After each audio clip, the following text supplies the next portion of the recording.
creamy dicky or what?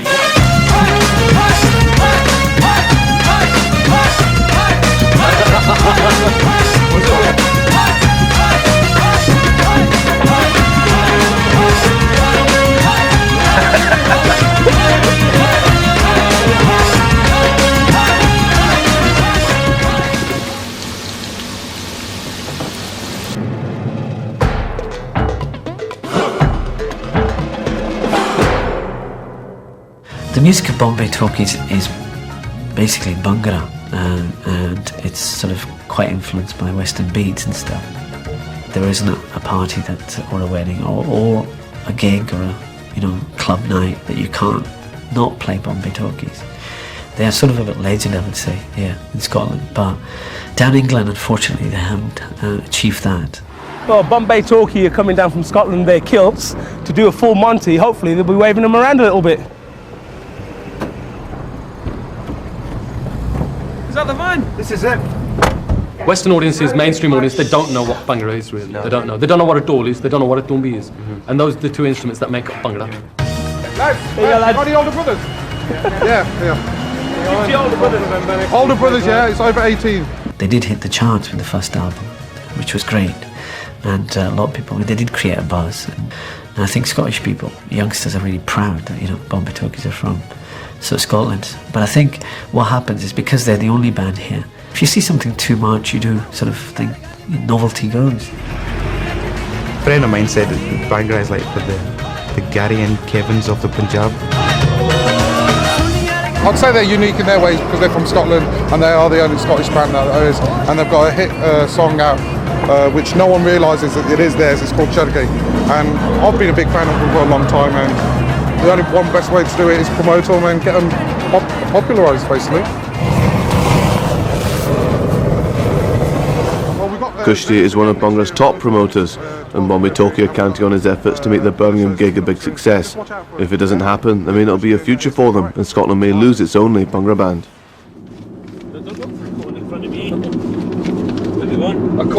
According to this map, we turn right at Spaghetti Junction. Can't be right. Well, we turn right at Baked Bean Junction. It can't be. It must be left. Have you heard from the man? Kushti? Yeah. No, I had a wee chat with him yesterday, and he's looking forward to meeting us. Okay, the question is, are you looking forward to meeting him? Yeah, I think I am, yeah. Okay, he's alright. He's alright. Yeah? He's alright until he switches off with Ashik there. I was in Bradford Maestro. Did he not switch off he switched us off once. a gig? Halfway through a gig, he switched us off. No, but he switches people off all the time though. That's his style, isn't it? That's Anyway, we're looking forward to seeing him, aren't we? Yeah. He's a decision maker, But I like assertiveness. I think assertiveness is quite good. You make a decision, you got to stick with it, Switch a guy off, you switch him off. Birmingham is the heartland of Bhangra because there was huge numbers of Asian settlers who settled in the Midlands, Birmingham, Walsall, these sort of places, Wolverhampton. And where there were large communities, they obviously had their temples and their clubs and their sort of meeting places. And it was these sort of places that started Bhangra, really. 10:20, it's the BBC Asian Network, and I'm Pam Samby, keeping you company up until midnight tonight. Now, to my knowledge, there's only one Bhangra Scottish band that I know of, and they're here on the late night show. Welcome to Bombay Talkie. Hey, Pam. Hello there. I'll tell you what, I want to play one of your tracks taken from Judgment Day, and this is Churgay. Now, you were just telling me earlier that not a lot of people know that this is you singing this particular track, which I'm going to play in a second. Well, it's a very, very popular song. Yeah. It's been played all over the Midlands. The song was written by Bindi himself. He wrote the lyrics. So it's a completely original song. It's a Bombay Talkie song. Bindi wrote the lyrics. And you've not been getting any credit for it. None at all. Okay, here it goes now. There you go, Bindi. Bombay You're Talkie famous. are the original writers, musicians of Churgay, and this is it. Now, next time you hear it, you know who did it first.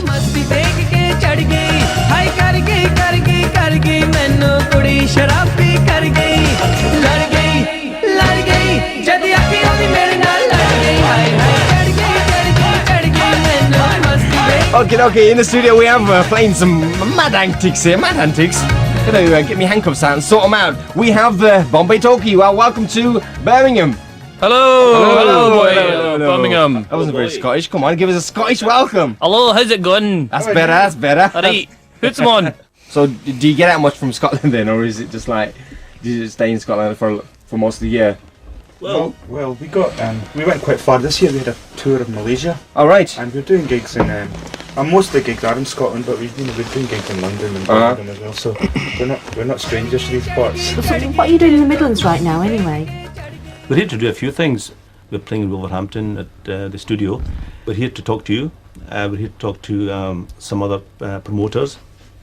Look around the shops, see if our tapes are selling as well, or as badly as the distributors actually tell us they're selling. And talk to maybe some labels. Well, the Midlands is where it's happening, so we just want to come down here and say the word that we're around. And,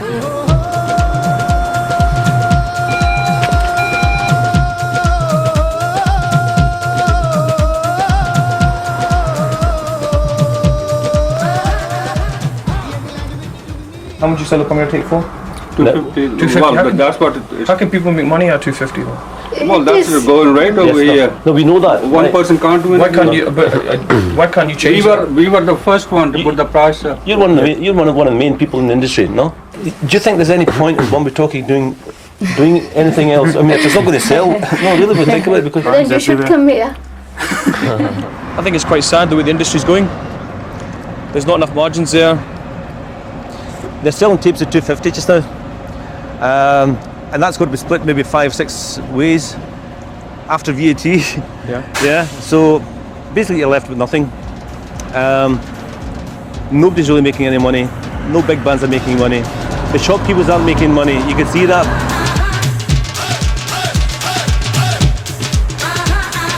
Well, we've just been in this hardware shop and they're selling them here as well. £2.50. Good value for money.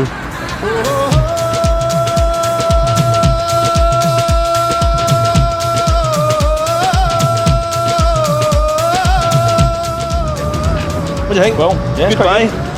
Mungo, 99p, just 99 pence. It's original. Where'd you get it from? Is it original? Can you get this? Get this? It's been played, look. Yeah. Oh, Roman didn't have it. And, I think if you buy that, Yeah. you know, probably number one. In the other shop, what It's he a was saying family-run was business. they sell tapes and then that's it, they don't sell them anymore. It's like every tape's got a very short lifetime. Yeah. But here you've got tapes which are 10, 15 years old Yeah. and current ones as well. So this is probably not a bad job to get a nostalgic material from. Good for the collectors. Yeah. Good for the collectors. Nice. Collector's shop, yeah. It's a bit like the Barras, isn't it? Yeah. The Punjabi Barras.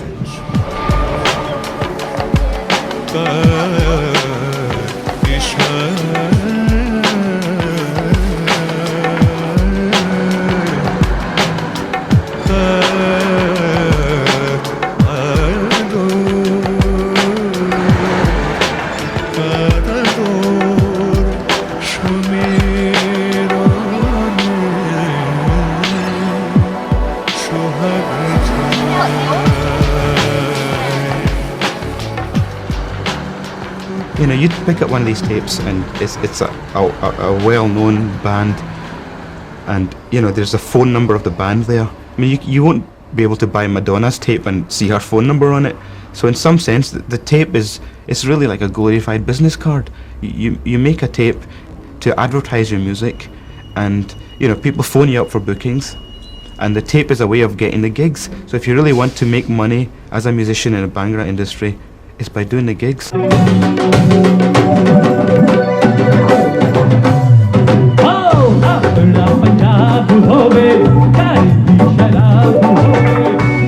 I think DCS, for example, are in a good position. They're in the Midlands. They're playing music several times a week. The market is there. You know, there's a massive Punjabi community in Birmingham. There's loads of functions happening, weddings as well as gigs and so on. Whereas, you know, we're coming from Glasgow. We're so far away from everything, really. Whereas in Birmingham, you know, there's 10, 20, 30 big famous bands.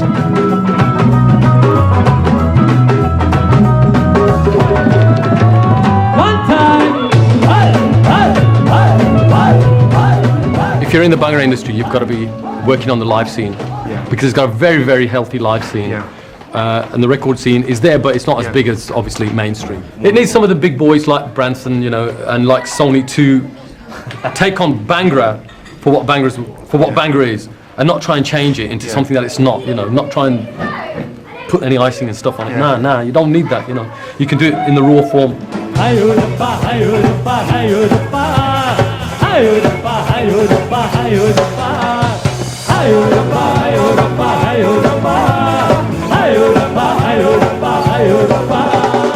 England and the Midlands especially have like become the heart of the Bhangra scene on an international level, not just a national level anymore. It's international, because even the Bollywood film industry, they look to the Bhangra scene here in England to get influence for their music. You can see it being ripped off left, right and centre now.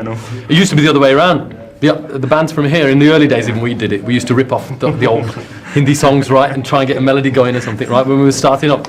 Now it's the other way around. Now those guys are ripping our music off, you know, so... After the volume, we're going to do a couple of traditional songs, they're our favourites. Party people, come on. Okay. Everybody.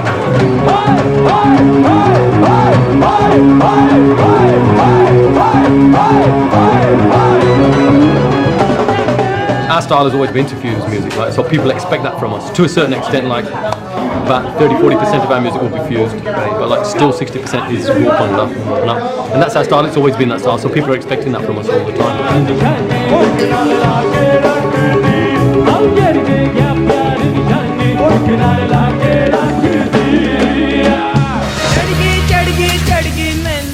Do you think like the Bhangra music industry may have something to do with the fact that, you know, you guys aren't getting any gigs or aren't getting promoted properly as like a Bhangra band, not like a band from Scotland, you know? No, I don't think the fact that we're not getting as many gigs as the bands down here in the Midlands is to do with the Bhangra industry. It's to do with the fact that we're in Scotland. I mean, we had a track out called Chargi, which the more I realise it's actually really successful even now, and that's 2 or 3 years after. And if we were here locally, then the promoters would have picked us up, and we would have had a lot more publicity here. But because of the distance, there was this problem, or they're too far away, their van's going to break down, they're not going to make it to the gigs. There's all this sort of, you know... Yourself, you've been labelled as the Curry King of Glasgow. And so what are you doing with, you know, with the band lugging around equipment all over the UK? He never picks up. He doesn't do the thing. He doesn't do. He doesn't do anything. That's the case of, hey, do you know I'm the Curry King of Glasgow? I'm not going to pick up that suitcase, man. Okay, confession time, right? I don't pick up any suitcases. All right, okay. But I do all the driving. Oh, okay. I must admit, he does the driving. Driving us up the wall, All right.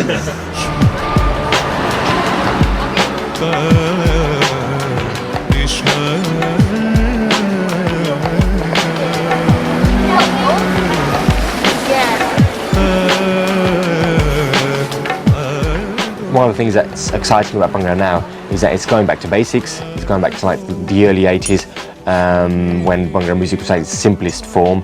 You know, all the noise has gone out of Bhangra. All they're doing now is bringing the basic instruments back into Bhangra, and you know, using the old sounds, new lyrics, and reinventing itself in a way for the people, for the youngsters that haven't really heard the traditional Bhangra.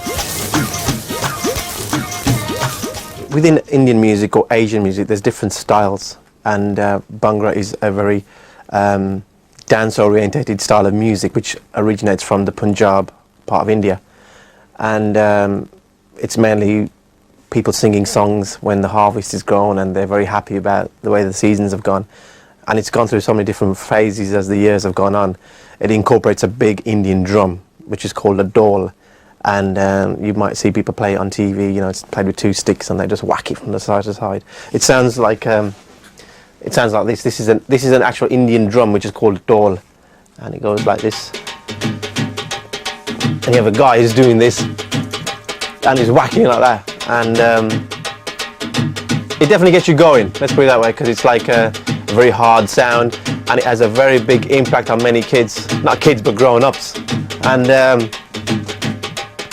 I mean, what I normally do is I would get like a dhol sound like that, and maybe put an Indian tabla with it, like this.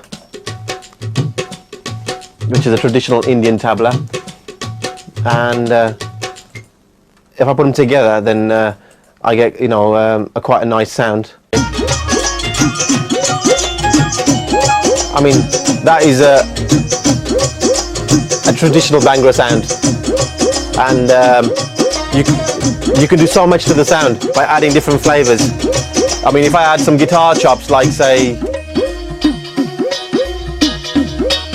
some nice guitar chops which I played, that gives it a nice Western feel straight away, and there's a bass line playing there.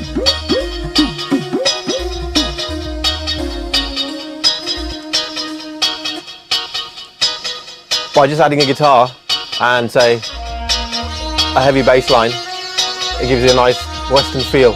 There's hardly any Indian influences there now, but if I add an Indian drum, automatically it sounds very Bhangrafied and a bit more Indian drums.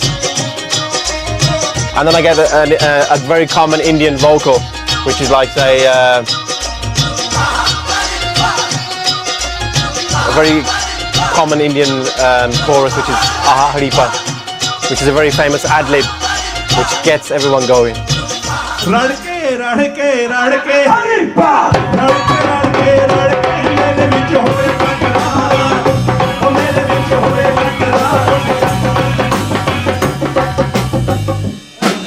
have you do one, right?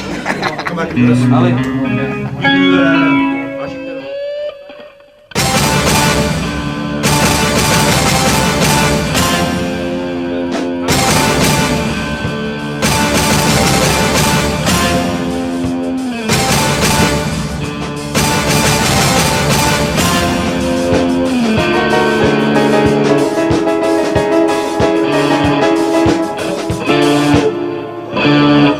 Well, my singing didn't actually start in Glasgow. I started back in the Punjab when I was about 6-7 years old. But I left school at 15, got a job in Yarrows, served my apprenticeship as an engineer. And I stayed there for about 8 or 9 years. But I always knew that I wanted to do something else. I always knew that it was just a stopgap. I always had a part-time job as a waiter, even when I was in Yarrows. You know, I worked a Saturday night and maybe an odd night during the week. I got a full-time job in the Ashoka. From there was a manager's job, and then I got the opportunity to actually invest in a restaurant, which I did. And from there it just sort of grew, you know, from 1 to 2 to 10 to 12.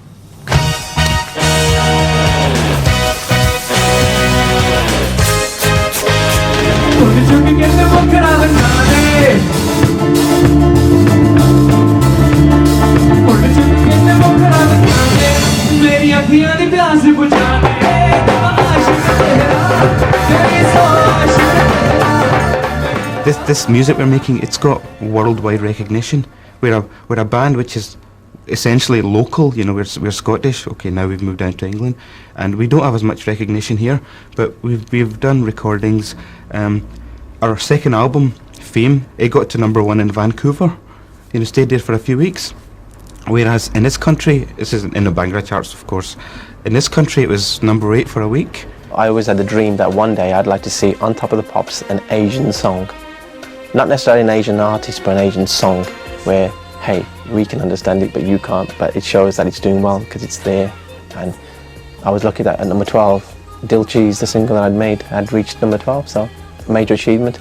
Even the President of India had to congratulate me on that for achieving something quite unique. And it also showed everybody that, you know, there's room now, and we are getting accepted now, we are getting recognised now. And, you know, we're not just good for Balti chicken anymore, you know, we make good tunes.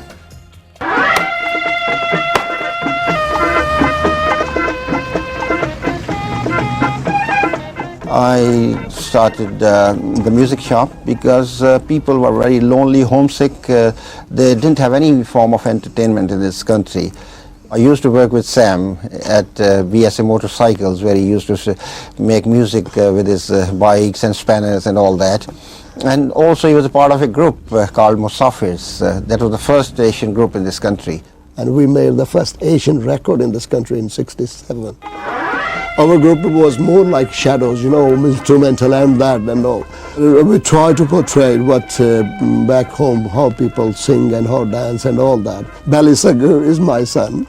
I knew he had a talent. Very talented. He was very talented, but we didn't know that one day he'll be famous.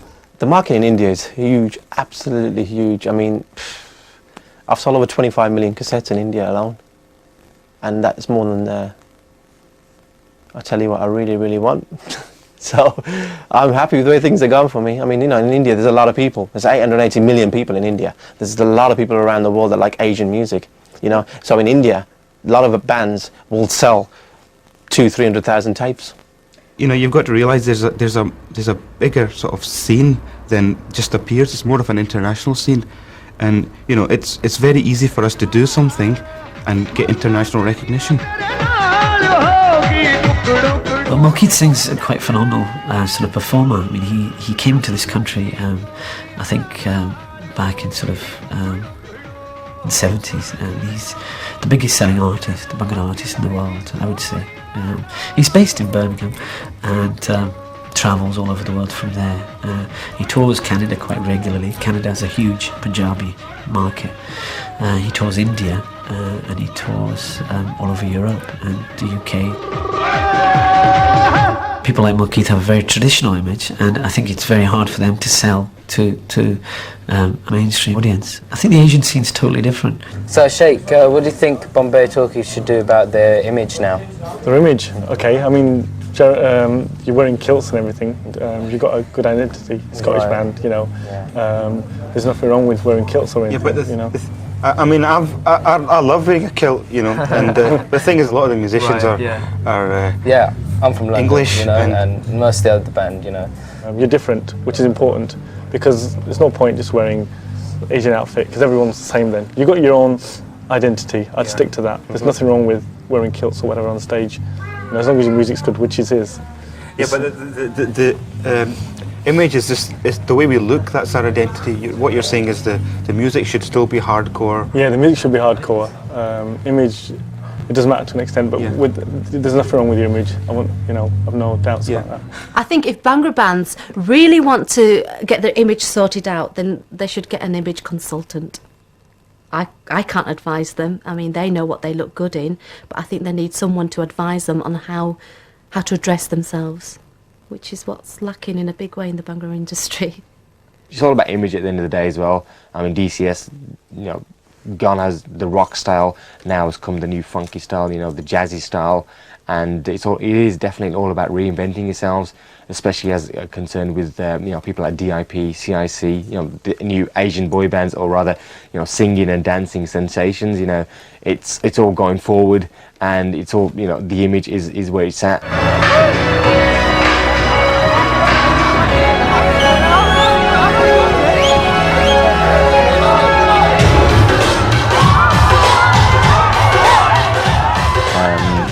Personally, I really hate the phrase Asian boy band, because alright, it's the big thing, it's a brand new thing, but to have a Bhangra Asian boy band, I think it's a bit of a farce in itself. I mean, Bhangra's, you know, a bit of a macho thing, and to have an Asian boy band, you know, does put it down a little bit in a way.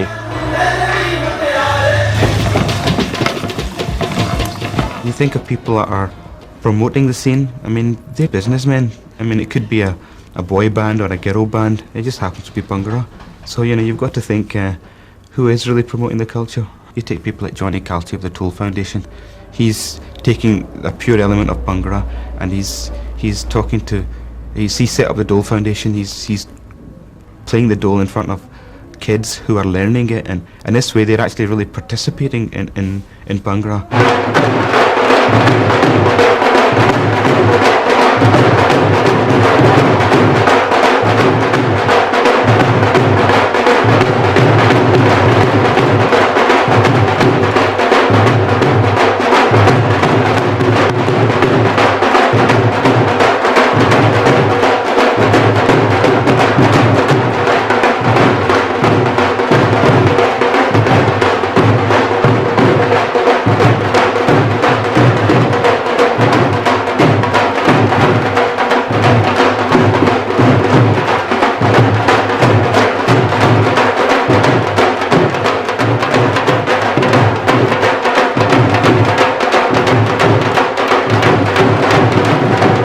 Influences. Many of us are British Asians, so we have the automatic fusion in our blood. Having Eastern backgrounds, being brought up in a Western world, so what we do is we fuse it, and we've created a modern side of playing, really. You know, there's many people who think that's Indian, we don't understand the language, hold on, you know, forget it.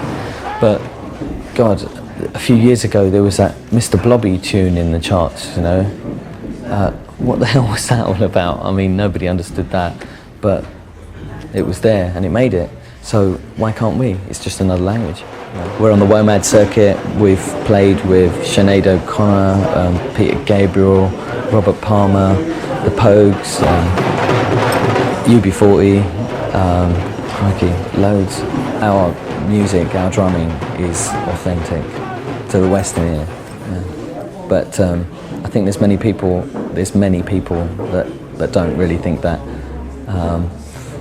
I think they'd like to keep it more traditional. Yeah, dress up like a Christmas tree and and play, which is great. I love it. You know, I love the costume, but I don't think it's going to work in a Western world. One of the difficulties we're having as a band is that we've got two singers, Sharon and Sanji, who we've done 2 albums with them, and now it's becoming quite a strain to do promotion in an efficient way. Yeah, I can imagine. Yeah. We might even have to drop the singers, you know. No, well, I mean, what I'd say really is, it's Bombay Talkie. You've got your singers, Sanjay and Charan. Yeah. They're well known. Chergi and Samkhya, you know, Sanjay did. And stick with them. If you want to develop yourself as musicians, then at Session, along with other bands as well in London, because a lot of bands doing, you know, a lot of freelance work going, which I can recommend you guys for. And that'll you know, actually expand your musical knowledge and help people react to your music, you know, your ideas on stage, and that's the best way to judge, you know. And then you can go away and bearing that in mind, produce your album, and then hopefully everything being well, you'll get good sales and bigger band and bigger name.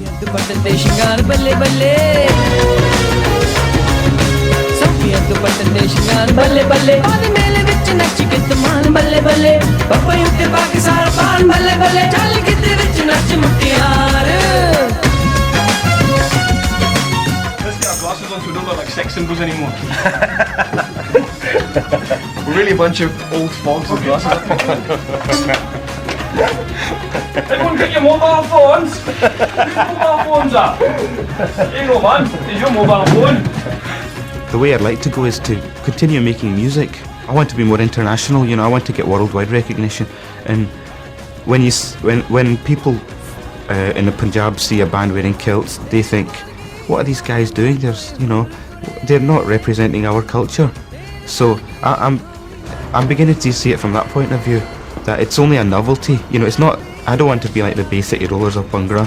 I want to be more a Bhangra group that maybe had a time when they wore tartan because we were Scottish. We are Scottish. So it's just a flavour of us. I don't think it's something that we should be a core part of Bombay Talkie. Keyboard to come. I just realised it's keeping this.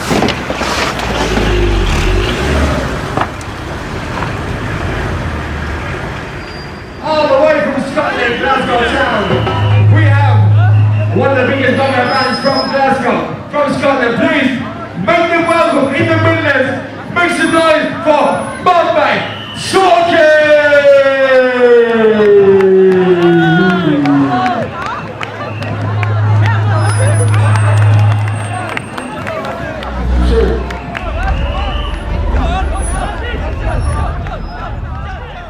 I'm never doing it again.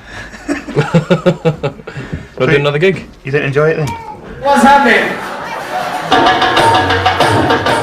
It wasn't really a stage, it was just a space on the floor really. Our drummer, Ali, we were looking around, couldn't see him, and it turned out he was like located around the corner a bit almost, you know. He couldn't see the band, we couldn't see him, and it was just like no communication at all. And we looked to our left and the sound man wasn't there, and he'd buggered off somewhere.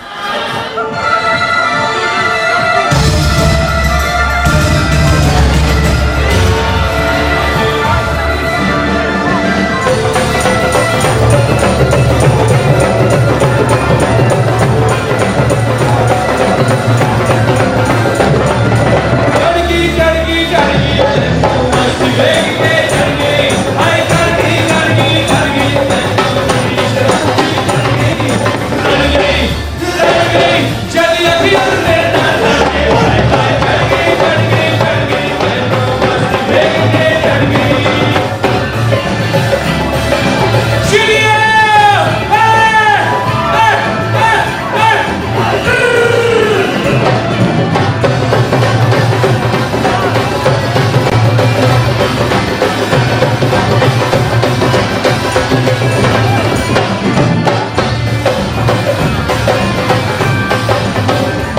Tell me, who's enthusiastic? I'm quite keen on this. Okay, you guys are down there, right? How many rehearsals have you had in the last 3 months, 4 months, as a band? 4 or 5. No, you haven't. No, you haven't. You're lying.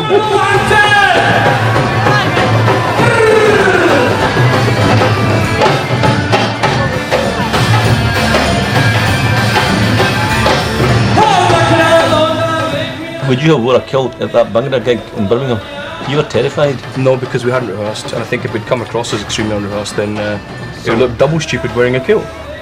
When we were speaking to Sheikh, he said we should keep the Scottish image and carry on wearing the kilts and all that kind of stuff.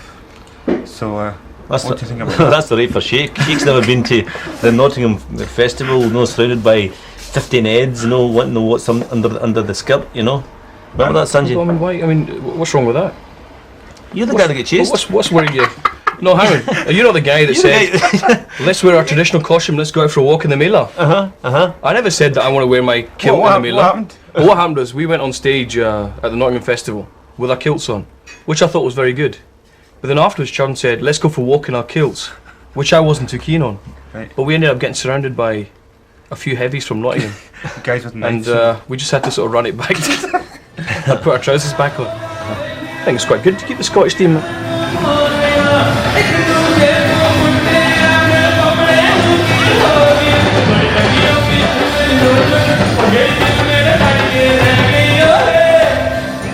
Is there any point in doing it? It's up to you. Bombay Talkie, it's up to you. I've heard you say that before though. What?